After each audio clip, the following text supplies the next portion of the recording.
Hello student जिসকল ছাত্ৰ ছাত্ৰীয়ে 2026 চনত মেট্ৰিক পৰীক্ষা দিবলৈ গৈ আছে সেইসকল ছাত্ৰ ছাত্ৰীৰ বাবে আজিৰ ভিডিঅ'টো বহুত গুৰুত্বপূৰ্ণ হয়। গতিকে ভিডিঅ'টো অলপ স্কিপ নকৰাকৈ সম্পূৰ্ণ ভিডিঅ'টো চাই যাবা। তোমালোকে নিশ্চয় জানা যে মেট্ৰিক পৰীক্ষাত প্ৰতি বছৰে এটা সাবজেক্টৰ কোশ্চিন পেপাৰ বহুত বেছি টান আহে। এতিয়া কথা হৈছে 2026 চনৰ মেট্ৰিক পৰীক্ষাত কোনটো সাবজেক্টৰ কোশ্চিন পেপাৰ টান আহিব। প্ৰথমতে আমি আহিছো সোশ্যাল সায়েন্স লৈ। সোশ্যাল সায়েন্স টান আহিব নেকি? প্ৰথম টান কোন হ'ব সেইখন ডিসকাস কৰাৰ আগতে মই কৈ দিছো কোনখন টান নহয়। সেইটো হৈছে সোশ্যাল সায়েন্স।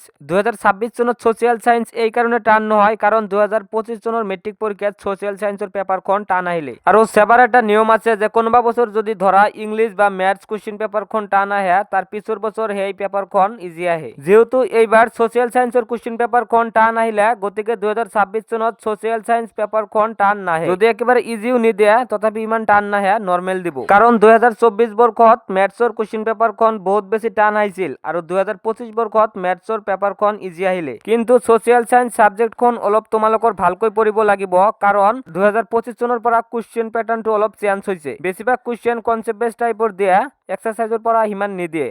সেই কাৰণে তোমালোকৰ কিতাপৰ ভিতৰৰ প্ৰশ্নবোৰ বেছিকৈ পঢ়িব লাগিব যাতে অলপ হাৰ্ড কোশ্চিন দিলেও তোমালোকে এনসাৰ কৰিব পাৰা। আৰু এইবাৰ ইংলিশ পেপাৰখনো একেবাৰে ইজি হোৱা নাই আকৌ একেবাৰে হাৰ্ড হোৱা নাই, নৰ্মেল আহিছে। তথাপিও এছামিজ মিডিয়ামৰ ষ্টুডেন্টৰ কাৰণে অলপ টান লাগিছিল। কিন্তু ইংলিশ মিডিয়ামৰ ষ্টুডেন্টে কোশ্চিন পেপাৰখন ইমান টান পোৱা নাছিল, ধুনীয়াকৈ তেওঁলোকে লিখি থৈ আহিব পাৰিছে।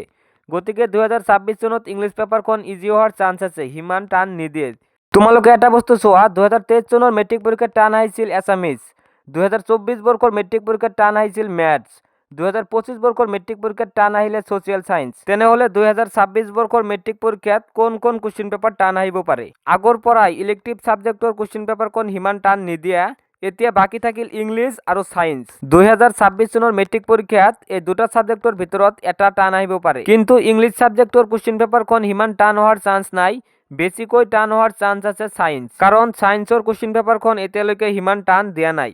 গতিকে 2026 চনৰ মেট্ৰিক পৰীক্ষাত সায়েন্স সাবজেক্টৰ কোশ্চিন পেপাৰখন বহুত বেছি টান দিব পাৰে। গতিকে তোমালোকে সায়েন্স কিতাপখন অলপ ভালকৈ পঢ়িবা।